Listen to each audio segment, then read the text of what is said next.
Ayan. May practice sila ngayon guys ng volleyball si ate. Ingat na. Bye-bye. Gambate na.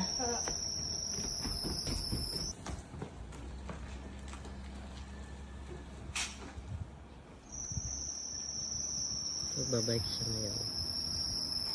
Nandiyan lang ang school eh. Nakabike pa eh.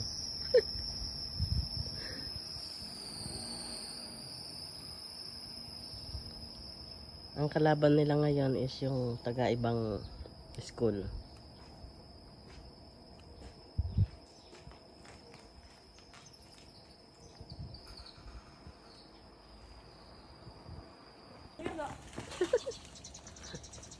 Ingat.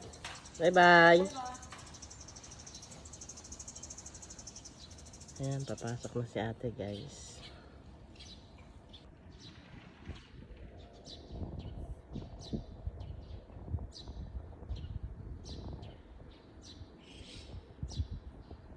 Tatawid lang siya doon sa stoplight.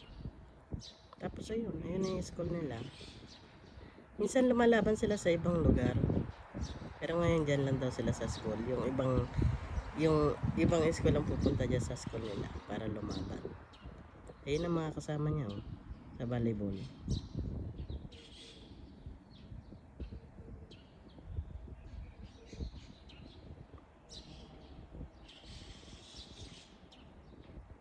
Ingat ate, gambate. Ayun na, nakaalis na siya.